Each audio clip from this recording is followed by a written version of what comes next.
the arrest of Kizza Besigye, besides the alleged breaking of traffic rules? Sorry, let me ask, did you actually ask if why, the reasons as why Dr. Kizza Besigye was arrested? Yes, I'm asking if there's the reasons behind it, exactly what you said. Okay, what happened today is Dr. Kizza Besigye, one of the presidential candidates, on the second last campaign day that he has, the city is being up country and this time he's around the city, so he decides in his usual campaign program, which is supposed to be in the center of the city, Kampala. So what happens is he's chosen one street that the police and the army has always had controversies with. So while he decides to go through the street, the police blocks him. They don't want him to go through the street. They cite he's going to violence in there. That's the reason police give. So basically rejects. He decides he wasn't going to change his plan as they had initially drawn it. So when he insists on using the street, the street's called Nafa Road. When he insists on using the street, an order is issued that he's actually supposed to get arrested. So when he gets arrested, several of his supporters, including people on foot, people in cars, people on motorbikes, all kinds and sorts of people followed him to the police station. About 10 minutes from where he was arrested. So when they took him to the police station, there was a lot of crowds around, and I think it was a bit getting inconveniencing to the police that people were the morale, they begin to anticipate violence. So they decide to move him. These decisions, we don't even know where they came from, but they don't tell anyone where they're taking him. So when they decide to take him to that unknown location, before we know it, he's actually driven to his house.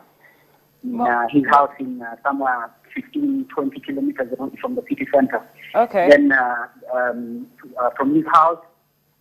Well, Oyang, I'm sure we're more keen on knowing, now that you've explained the details to us, how ready is Uganda to head to the polls come Thursday this week?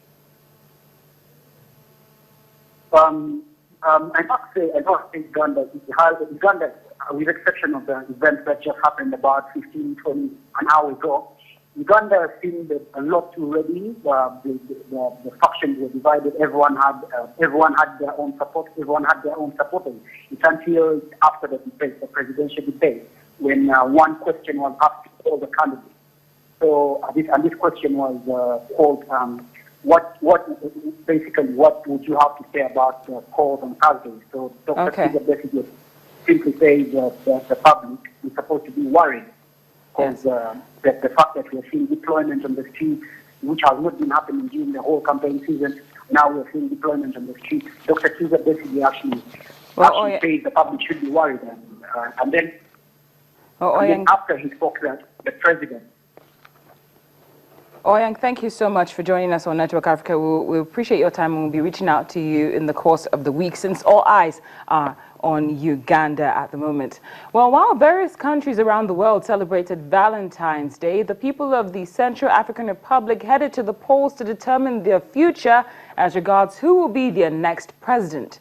Thankfully, the process was relatively peaceful, and the top two candidates were also in attendance. For now, the C.A.R. electorate and the world have no choice but to play the waiting game. But let's fill you in on how things played out in this next report. The two candidates contesting a presidential runoff in the Central African Republic cast their ballots on Sunday, February 14, in a key vote aimed at restoring peace in the country following years of religious violence. The first round of legislative polls, which took place in December, were cancelled over irregularities, but a turnout of nearly 80% then was largely seen as a popular rejection of violence in the country. General Bala Keita, Force Commander of the United Nations Multidimensional Integrated Stabilization Mission in the Central African Republic, visited one of the polling stations to monitor the voting procedure. I mean, so far so good. All the polling stations, except one or two, here that have started a little bit late. If not, people have started the voting, and everything is calm. The situation is under control, and so they look, pretty happy. It just looks like they have learned from the referendum in the first round, and they are not rushing early in the morning. They are not saying I have the whole day, because in the past, they used to rush because they thought, let me go and vote before the shooting starts. But they know that there's going to be no shooting today. Whoever wins the presidency will face the daunting task of extending state authority outside the capital, rebuilding the army, breathing life into a moribund economy, and restoring a semblance of security across a nation awash with guns. Well, it's a season of elections, and here are some of the countries you need to look out for this year who will be observing presidential elections. First is Uganda, which will be holding elections come the 18th of February. That's on Thursday this week. Then the Republic of Niger will be holding its elections next week. That's on the 21st of February. As for Zambia, it holds its election on August the 11th, 2016. The Democratic Republic of Congo holds its election on November the 27th. Ghana will hold its election on December the 7th. But as for Somalia, the date is yet to be decided, but we'll keep our eyes on these countries and more. Still to come on Network Africa, Rwanda threatens to expel Burundian refugees, and they are fearful of their future. Details in just a moment.